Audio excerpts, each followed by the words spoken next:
15:24, nós vamos falar hoje à noite sobre marcas de um verdadeiro arrependimento. Como é que a gente sabe que uma pessoa realmente se arrependeu? Porque eu posso falar de boca que eu me arrependi, mas as minhas atitudes serem completamente diferentes daquilo do que eu estou fazendo, não é verdade? Como é que você sabe que uma pessoa realmente se arrependeu? Então é o que nós vamos ver aqui hoje à noite. Marcas de um verdadeiro... Na verdade eu ia até mudar o tema da mensagem, eu ia falar sinais de um falso arrependimento. Sinais de um falso arrependimento. Como é que a gente sabe que uma pessoa realmente mudou de atitude? Ou ela continua do mesmo jeito, né? Então vamos ler essa palavra e nós vamos conversar sobre isso hoje à noite. Diz assim a palavra do Senhor: então disse Saul a Samuel: pequei, pois transgredi o mandamento do Senhor e as tuas palavras, porque temi o povo e dei ouvidos à sua voz. Agora, pois, te rogo, perdoa-me o meu pecado e volta comigo, para que adore o Senhor. Porém, Samuel disse a Saul: não tornarei contigo. Em outras palavras, eu não vou com você, não vou voltar contigo, visto que rejeitastes a palavra do Senhor, e ele rejeitou a ti, para que não sejas reis sobre Israel. Virando-se Samuel para se ir, Saul segurou pela orla do manto e este se rasgou. Então Samuel lhe disse: o Senhor rasgou hoje de ti o reino de Israel e deu ao teu próximo, que é melhor do que tu. Também a glória de Israel não mente, nem se arrepende, porquanto não é homem para que se arrependa. Então disse Saul: pequei, honra-me porém agora diante dos anciãos do meu povo e diante de Israel, e volta comigo para que adore o Senhor teu Deus. Então Samuel seguiu a Saul e este adorou ao Senhor. Amém, igreja? Vocês lembram que Saul ele recebeu da parte de Deus uma nova oportunidade? Lembra lá atrás, quando Deus tinha dado uma ordem para ele aguardar até que o profeta viesse, e ele, quando chegou no último momento, ele não esperou e sacrificou ao Senhor?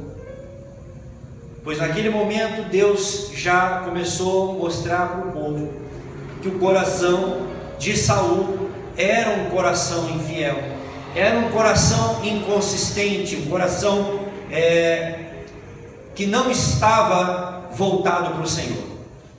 E agora aqui no nosso texto, Deus deu a ele uma segunda oportunidade. Diga comigo, uma segunda oportunidade. Deus é um Deus de oportunidade. Amém? Amém. Irmãos, todos os dias Deus nos dá uma nova oportunidade. O que nós temos que pensar aqui nessa noite é o seguinte: o que nós temos feito com as oportunidades que Deus dá? Quando se lembra de Noé, Noé pregou a palavra de Deus por 120 anos. Por quanto tempo? Todos os dias ele dizia: o mundo vai acabar com a água, o mundo vai acabar com o dilúvio. E todos os dias a Bíblia diz que os homens se casavam, se davam em casamento, todos estavam vivendo como se aquilo fosse absurdo, né? Afinal de contas, Noé fez uma arca no meio do nada, não tinha nem mar lá perto para dizer que ia bater uma água, ia dar uma enchente, ia levar, não tinha nada. Mas Deus falou para Noé pregar a palavra a tempo e fora de tempo. Gente, esse foi o pregador mais mal sucedido que eu já conheci, porque ele pregou 120 anos e só a família dele que entrou na arca. Mas tá bom, né? Só a família dele entrou. E a Bíblia nos dá vários exemplos. E aí quando veio o dilúvio, o que aconteceu? Deus fechou aquela arca. e ninguém conseguiu entrar. Por quê? Porque as chances, elas acabam. As oportunidades, elas acabam, né? As oportunidades, elas chega uma hora que elas acabam. E Deus deu aqui para Saul uma segunda oportunidade para fazer diferente, para ser fiel, para ser obediente. E o que ele fez? Deus deu uma ordem específica. Eu preguei aqui: vai lá, destrói todos os seus adversários aqui, né? Destrói por completo os amalequitas, não deixa nenhum vivo. E o que ele fez? Poupou o rei e guardou o melhor dos animais. E quando o profeta chega, a ordem foi específica. Deus é muito específico na ordem dele para a nossa vida, amém? E o que ele fez? Quando o profeta chega, ouve o barulho das ovelhas, o balido dos animais, o mugido dos bois, e ele ainda, né, na cara de pau, foi falar que ele tinha preservado aqueles animais, porque ele estava separando o melhor para Deus. Mas a ordem de Deus foi clara. Quando Deus dá uma ordem, a ordem dele é específica. O que foi que Deus disse para Adão? De todas as árvores do jardim você pode comer com limitação? O que ele disse? Todas as árvores do jardim você pode comer livremente. Livremente foi o que Deus falou. Mas da árvore da ciência do bem e do mal, dela não comereis, porque o dia em que vocês comerem, o que vai acontecer?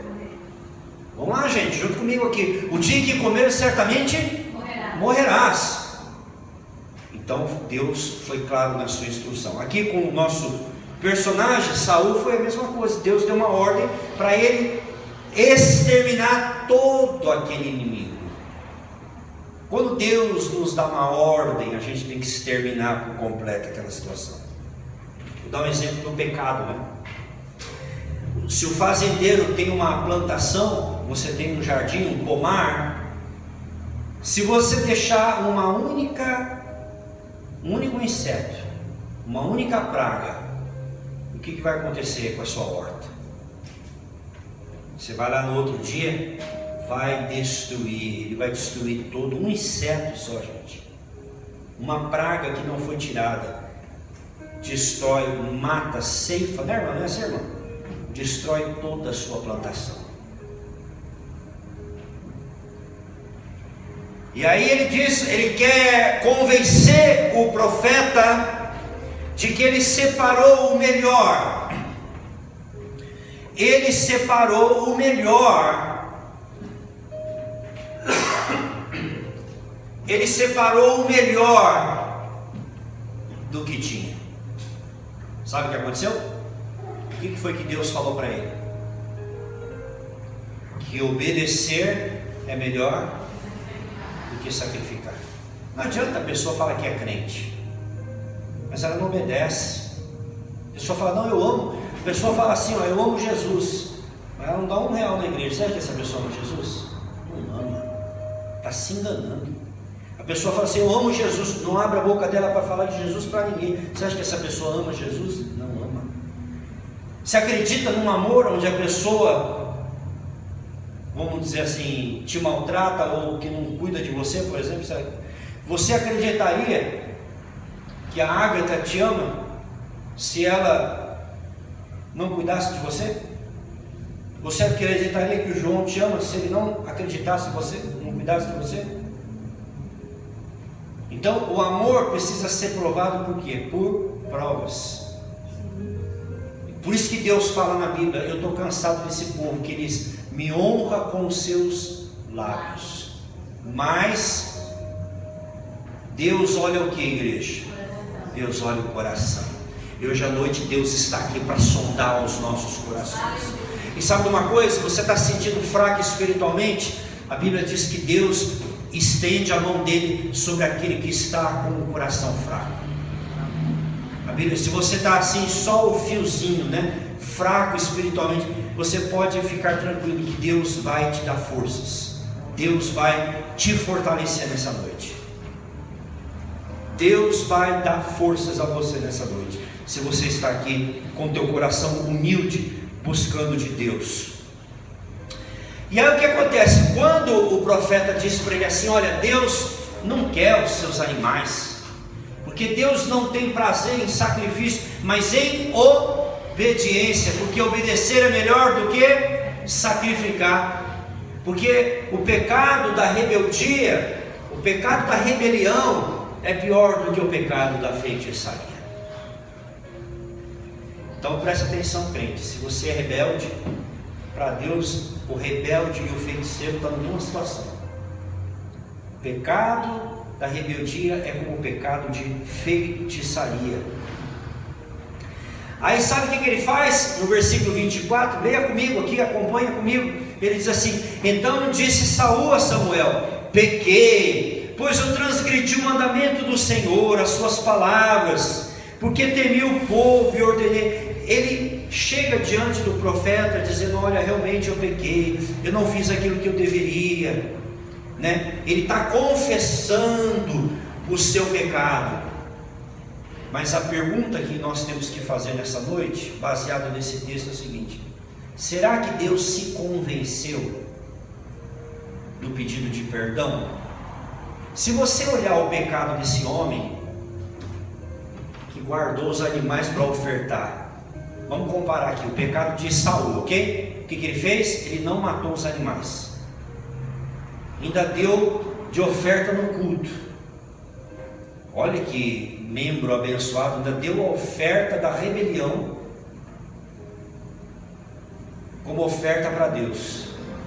Vamos olhar ele agora, vamos ver o pecado de Davi. Davi deitou-se com uma mulher que não era dele, transou com uma mulher que não era esposa dele, que era de um outro homem, que era leal a ele, que era o seu soldado. E Davi depois mandou matar esse homem.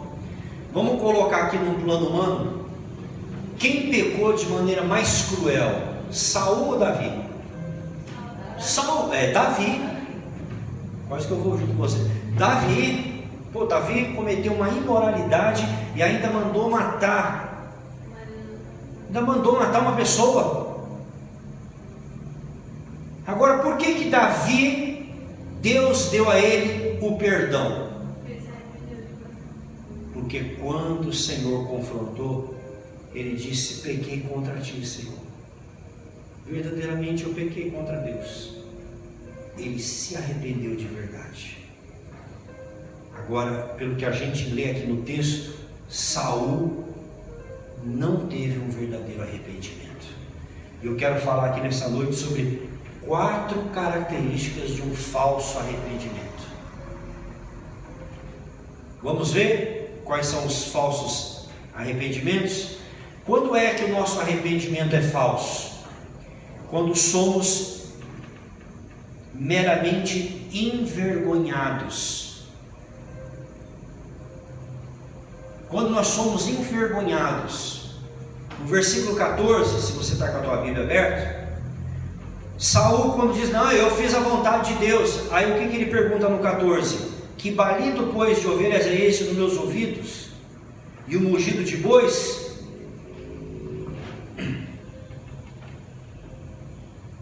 Ele falou: peraí, você falou que fez a vontade de Deus, mas eu estou ouvindo os animais. E aí ele vai dizer para o profeta: não, mas eu guardei o melhor, né? E o profeta fala: não, você pecou contra Deus. Como é que ele se sentiu naquele momento? Ele se sentiu envergonhado do pecado dele. Veja bem, às vezes Deus pode usar a exposição de um pecado nosso, às vezes Deus pode usar um confronto do nosso pecado para dar um pedala, para dar uma corda para a vida, né? Às vezes Deus até permite que certas coisas, né? Mas não pense que, porque às vezes não acontece isso, poxa, todo mundo ficou sabendo do que aconteceu comigo. Então o primeiro sentimento, quando você faz alguma coisa errada, ou quando a casa cai, a primeira coisa que você fica é o quê? Envergonhado, não é? Sentimento de vergonha? Mas a pergunta que a gente tem que fazer é o seguinte: aí você fala assim, não vou mais cometer isso, poxa, eu não vou mais fazer. Aí a pergunta que nós temos que fazer é o seguinte: você não vai fazer mais porque você sabe que é pecado, ou porque a casa caiu, ou porque o pecado foi descoberto? Então não confunda as coisas. Como eu disse, Deus pode usar a vergonha para você falar, nunca mais vou fazer na minha vida, já me senti envergonhado, já passei um maior vexame. Então a gente tem que pensar, o que está sendo produzido é só vergonha, ou de fato é um arrependimento? Como é que você sabe que não é vergonha e é verdadeiro arrependimento? Por causa dos frutos. Quando existe verdadeiro arrependimento, há uma mudança de atitude, há uma mudança na vida da pessoa. Tudo na vida da pessoa mostra que ela mudou, não é? Você começa a reparar, você vê as atitudes da pessoa. Então aqui o Saul está triste, porque a casa caiu. O profeta disse, Deus hoje tirou de você o seu reino. Você não executou a palavra do Senhor, porque Deus não tem prazer no sacrifício, mas em obedecer. Então ele mostrou que ele não estava verdadeiramente mudado. Eu conheço muitas pessoas que o pecado delas foi jogado na vitrine. A minha vida de pastor aí, 30 anos, né? Graças a Deus eu nunca dei nenhum escândalo ao evangelho, mas assim, eu conheço a história de muitos pastores do pecado, ou de irmãos da igreja, que veio à tona,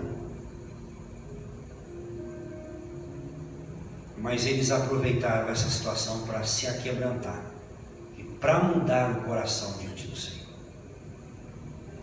Segunda coisa, Saul, olha que curioso, irmão, se você está com a sua Bíblia aberta, eu acredito que esteja, Saul, ele está mais preocupado com Samuel do que com Deus. Você está com a sua Bíblia? Olha o versículo 25, lê para mim aí, o versículo 25. Agora, pois, te rogo que perdoe o meu pecado e volta comigo para que eu adore o Senhor. O que ele pediu para o profeta? O que ele falou para o profeta, igreja? Agora, pois, te rogo, fica com a Bíblia aberta para você acompanhar a minha pregação. Mas peço agora que você me perdoe. Opa! Ele pediu perdão para Samuel? Perdoe o pecado e volte comigo para... Olha a diferença do perdão dele e do perdão de Davi. Ele fala para Samuel perdoá-lo. Quando Davi peca, sabe o que ele fala no Salmo 51? Senhor, eu pequei contra os céus e contra a terra. Eu pequei contra ti, Senhor. Davi sabia que o pecado dele, antes de ser contra o próximo, antes de você pecar contra a sua esposa, antes de você pecar contra o seu marido, antes de você pecar contra o teu irmão, o seu pecado é contra Deus. O meu pecado é contra Deus. Em outras palavras, ele está mais preocupado em receber o perdão humano. Mas eu quero dizer para você aqui nessa noite, a primeira pessoa que nós temos que pedir perdão é para Deus. A primeira pessoa que nós temos que estar preocupado se nós ofendemos ou não é o Senhor, é Ele. É cair aos pés do Senhor e dizer, Senhor, me perdoa porque o meu pecado foi contra ti. O que o filho pródigo falou? Pai, pequei contra os céus. Depois ele fala, pequei contra a terra.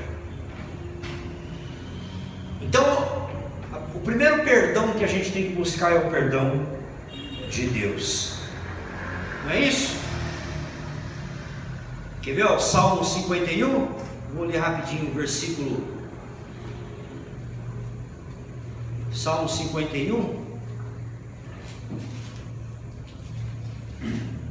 versículo 4. Pequei contra ti somente, fiz o que é mal perante os teus olhos, de maneira que será tido por justo no teu falar.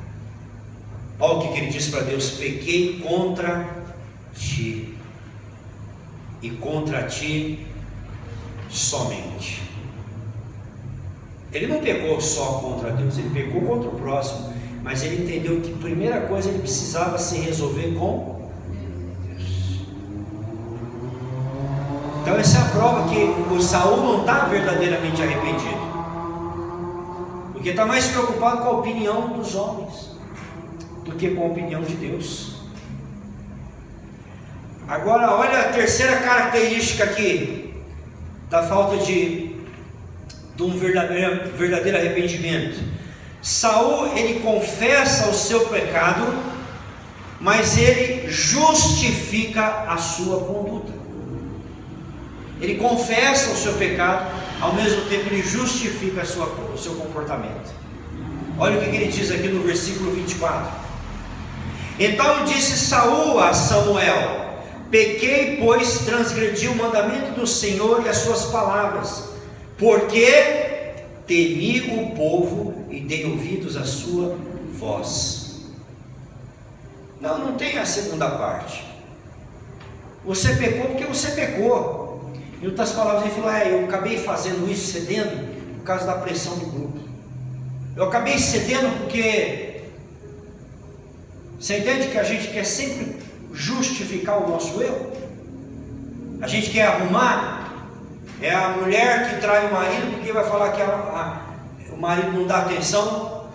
O marido que trai a esposa porque fala que a mulher não lavou a roupa, porque não dá muita atenção para ele, seja o que for. Então você está sempre querendo culpar o seu cônjuge, culpar o presidente. A pessoa fala: não sou honesto porque o presidente rouba, eu não sou honesto porque eu vejo pessoas. Cada um vai dar conta de si a Deus. Se todos estão fazendo, você não deveria. Se todos podem, você tem que pensar assim: eu, porém, não devo. Mas os meninos da minha idade pegam todas. Não, porque as meninas da minha idade pegam todo mundo. Todos podem, mas você não deve. Porque você é um servo de Deus. Todos estão fazendo, né? Todos estão no caminho. Mas você diz: não, mas o meu caminho é diferente. Então Saul, o que ele quis dizer? Olha, realmente eu pequei, mas eu fiz por causa deles. Em outras palavras, Deus falou: esse homem, quando ele tiver um momento de decisão, por que ele não pode ser rei de Israel? Por que Deus tomou das mãos dele o reino? Como é que ele ia representar Deus se ele era um homem que fazia a vontade das pessoas e não de Deus? Como que Deus poderia abençoá-lo se ele era uma pessoa igual a todo mundo? Que debaixo de pressão ele cede a palavra de Deus. Qual é a maior crise hoje no púlpito da igreja brasileira? É que as pessoas estão dispostas a negociar tudo para agradar as pessoas. Elas estão querendo mais agradar os homens do que agradar a Deus. Não pode ser muito radical não, pastor. Você tem que ser politicamente correto. Não. Nós precisamos ter diante do Senhor uma atitude, uma postura diante do Senhor. Então, quando você pecar, nossa, ninguém nunca manda mensagem para mim. Com certeza não é crente, não estaria no culto. Então, assim, quando Deus confrontar o seu pecado, quando Deus apontar um erro, você não aponta o erro do outro. Se Deus apontar o meu erro, não tem que apontar o erro da minha mulher. Se Deus apontar o erro dela, ela não tem que se justificar. Um exemplo: se Deus mostrar o seu pecado, não fica procurando uma Eva. Porque foi a mulher que tu me deste. Faz a sua parte. Faz o seu papel diante de Deus, que Deus vai tratar com o outro. Deus vai tratar com a outra pessoa. Mas qual que é o nosso erro, irmãos? é que a gente está sempre querendo safar da nossa responsabilidade, culpando o outro, jogando a culpa para o outro. Amém? E por último, Saul, ele está mais preocupado aqui no nosso texto de perder a honra e o prestígio que ele tinha do que o peso do seu pecado. Amém? Ele está mais preocupado em perder a sua honra, a imagem que as pessoas vão ter a meu respeito, do que a Deus. Versículo 30. Então disse Saul: pequei. Faz o quê? O que ele pediu a fazer? Não, no 30. O que ele fala no 30? Pequei, honra-me, porém, agora diante dos anciãos do meu povo. Volta comigo e adora. Em outras palavras, o profeta está descascando o sabugo dele ali, ó. Aí falou: mas volta lá, me honra, porque eu penso, o que as pessoas vão ficar pensando de mim? Volta comigo como se nada tivesse acontecido. Ele está dizendo o seguinte: vamos lá, volta sorrindo, põe um sorriso na cara e vamos fingir para as pessoas que está tudo bem. Vamos maquiar, vamos colocar uma maquiagem que está tudo bem entre nós. Em outras palavras, o profeta representa o homem de Deus. Volta comigo aqui, ó, me dá até um abraço, vamos tirar uma foto, vamos tirar uma selfie aqui nós dois, para mostrar para as pessoas que está tudo bem entre nós.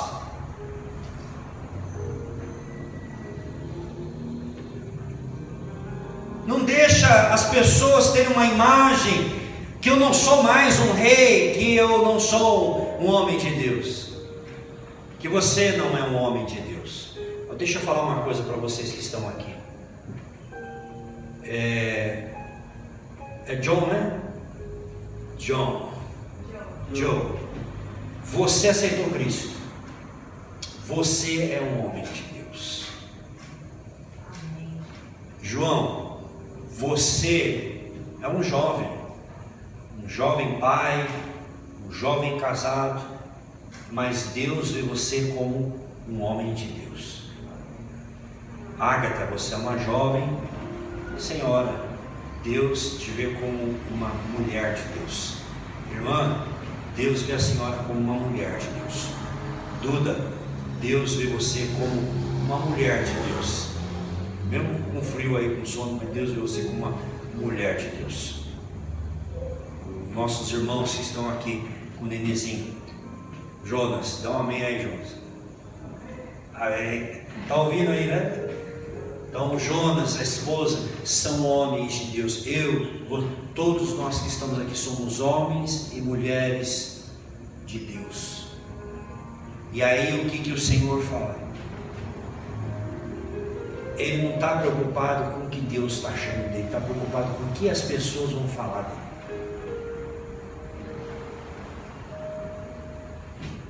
Pense sempre nisso. Não importa, mesmo porque a maioria das pessoas pode ser contra você, sabia? Você imagina Lutero, né, quando ele desafiou a Igreja Católica, quando ele falou que, quando ele pregou aquelas teses dele questionando a autoridade do Papa, toda aquela invenção da Igreja Católica de missa por mortos, tudo aquilo. Você sabe o que falaram para Lutero? Rapaz, você comprou uma briga, o mundo inteiro está contra você. E ele disse: então eu dou contra o mundo todo.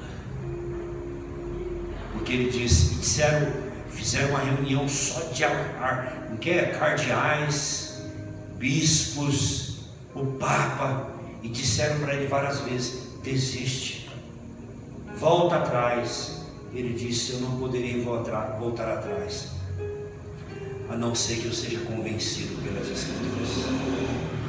Se vocês não abrirem a Bíblia de vocês e mostrarem os pontos que eu escrevi que está errado, eu não me retratarei. Daqui eu não saio, daqui eu não me movo, porque eu só poderei ser convencido pela razão e pelas Escrituras. A igreja rachou. A igreja rachou porque um homem decidiu não seguir a maioria mas decidiu seguir a verdade, decidiu seguir a palavra. Seja Deus verdadeiro e todo homem mentiroso. Nós estamos vivendo num tempo onde muitos querem se adaptar, mas nós não fomos chamados para nos adaptar, nós fomos chamados para declarar a palavra eterna do Senhor. Essa palavra aqui, que sonda rins e coração. Se tudo que eu falei você não conseguiu reter nada, fica com essa palavra. Deus, através da sua palavra, do seu Espírito, Ele sonda o nosso coração. E Ele quer saber se verdadeiramente no nosso coração nós podemos amá-lo acima de todas as coisas, acima de todas as pessoas. Agora é a hora que o teu coração está sendo provado, se você ama a Deus mesmo acima de todas as coisas. Agora é a hora, na adversidade, que é a hora que você tem que dizer: realmente eu amo a Deus acima de tudo e de todos. Quando você não tem dinheiro, quando você não tem um emprego, quando você não tem um trabalho, quando você está sendo perseguido, quando as pessoas viram as costas para você, quando os seus amigos não comparecem, porque quando as coisas estão dando certo na tua vida, está entrando dinheiro, as coisas estão indo bem, aí é fácil você dar glória a Deus. Mas quando as coisas, o jogo muda, é aí que você vai perceber quem realmente está contigo. E sabe uma coisa? Tem um que nunca vai te deixar, o guarda de Israel. Tem um que nunca vai te abandonar. O problema é que a gente mistura pessoas com Deus, né?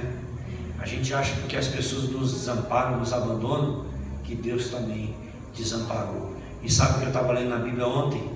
Pode uma mãe esquecer do filho que amamenta? Pode. É difícil, né? Mas pode. Mas Deus diz: eu jamais te abandonarei e jamais te deixarei. Deus é o amigo mais chegado do que irmãos. Deus é o amigo presente na hora da angústia. Deus é o amigo que não te desampara, que não te deixa. As pessoas traem, as pessoas fazem injúria de amor, as pessoas fazem votos e te decepcionam. Mas tem um que ele continua fiel. Nós estamos no interior, gente, por isso que tem morcego aqui na igreja. Nós estamos no interior, aqui interior. Um morcego desse em São Paulo, eu teria saído correndo. Não é normal, né? Esse aqui já está ouvindo mais, ouve mais que muito crente a palavra. Então eu quero dizer para você nessa noite, que Deus está aqui para nos fortalecer. Amém?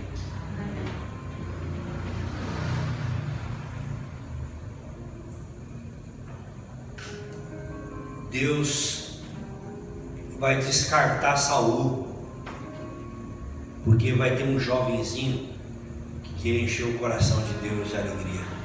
O nome dele é Davi. Logo mais nós vamos entrar na vida de Davi, se Deus assim nos permitir. E Deus fala para ele assim: olha, eu já encontrei um homem segundo o meu coração, que cumprirá toda a minha vontade. Ele não é perfeito, mas ele é sincero. Deus está procurando os sinceros de coração. Falar em sincero, quantos sabem a origem da palavra sincero? Eu já contei lá em casa, não sei se vocês estão lembrando. Você sabe da onde que vem a palavra sincero ou não? Vou dar uma aula para vocês aqui, de latim. A palavra sincero, da nossa língua portuguesa, vem do latim sincera. Antigamente eles faziam móveis bonitos, quadros, e às vezes a madeira tinha um buraco na madeira, tinha uma imperfeição. Sabe o que eles faziam? Eles colocavam cera e pintavam. Sabe que nem o carro? Você vai lá, passa uma massa, né, para esconder o reboque ali, o negócio, o buraco, a fenda. Aí o que acontece? Quando a pessoa comprava aquela mesa linda, pagava maior grana, aí ela colocava aquela mesa no jardim. Primeiro sol que batia, derretia aquela cera e começava a mostrar todos os buracos da mesa. Meu pai uma vez comprou um carro assim, lindo. Sabe o que aconteceu? O cara fechou os buracos que tinha no carro com não é Landiview, como é que chama aquele? Esses carros que tem de plástico, como é que chama? Da Gurgel, de fibra. Carro de fibra. O cara fechou os buracos tudo com fibra. Sabe o que aconteceu? Começou a pular para fora aquelas. Aí começou a mostrar todos os buracos do carro. O cara enganou meu pai. Aí, voltando aqui para o contexto da mesa, a pessoa ia comprar a mesa, o que ela perguntava? Sem cera ou com cera? Sem cera, sincera, para nós ficou comum, sincera, mas vem da palavra sem cera. Em outras palavras, tem cera nessa mesa? Ou é madeira verdadeira? Então uma pessoa não sincera é uma pessoa com reboque, que está escondendo coisas. Mas uma pessoa sem cera é uma pessoa sincera. Ela é o que ela não esconde. Ela não tem duplo caráter. Entendeu? Você pode colocar a cara dela no sol, que não vai mudar. Você pode expor, que não vai fugir. Vai ser o que é. Então a pergunta que Deus faz para você aqui nessa noite, para mim, sabe de uma coisa, amor? O hipócrita não consegue seguir Jesus por muito tempo, sabia? O hipócrita não consegue, chega uma hora que a máscara dele cai, a carapuça dele cai. Ixi, nesses anos como pastor, que eu já tive de pessoas batiam no meu ombro, falavam: pastor, estou contigo, não abro mão, né? Estou contigo. Primeira circunstância, a pessoa deixa você, mas quando ela deixa você, não é porque ela deixou você, tá bem, tem esses que deixam que vão para outra igreja. A pessoa fala para mim assim: não vou para a igreja, não sei o quê. Aí você passa na rua, fala, ela cria 1000 obstáculos para ir na igreja, que é a distância, que é o frio, que a minha mulher não vai comigo, que não sei, está sempre culpando uma pessoa. Aí você passa na hora do culto, você está na rua, a pessoa está dentro do bar, na festa, no barzinho. Em outras palavras, a hipocrisia da pessoa foi revelada. Só ela que acredita na mentira dela mesma, porque não tem sinceridade diante de Deus. Deus prefere um que erra, que não é perfeito, mas que é sincero, do que aquele que aparenta ser uma pessoa verdadeira, por fora, bela viola. E depois você lê em casa o Salmo 51. Davi vai falar para Deus: Senhor, cria em mim um espírito novo. Tal foi o arrependimento. Ele pediu logo um espírito novo. Em outras palavras, não quero mais ser aquela versão, não quero mais ser aquela pessoa, eu quero ser verdadeiro. Eu quero ser, como eu disse, Deus não está esperando perfeição tua, mas Deus está esperando a tua sinceridade. Deus, quando olha para nós, Ele sabe que a gente não vai ser perfeito, mas Ele está esperando de nós o que? A nossa sinceridade. A nossa sinceridade. Então, não sei se você tem alguma coisa para trazer diante de Deus nessa noite. Nós vamos aproveitar esse momento da ceia. O que diz a Bíblia? Examine-se o homem a... Então não é eu que vou analisar o Jonas, não é o Jonas que vai analisar o meu coração. Cada um vai olhar o seu próprio coração. E nós vamos trazer diante de Deus a sinceridade do nosso coração. E vamos pedir para Deus, não vamos querer se justificar como Saul diante dos homens, não vamos querer ter um aplauso diante dos homens, porque aquele que se exalta diante dos homens será humilhado, mas aquele que se humilha diante do Eterno, esse será. Eu quero a exaltação que vem de Deus. E você? Então vamos nos humilhar diante do Senhor. Você pode curvar o teu coração agora, fechar os seus olhos. Se você quiser se ajoelhar, fique como quiser na presença do Senhor.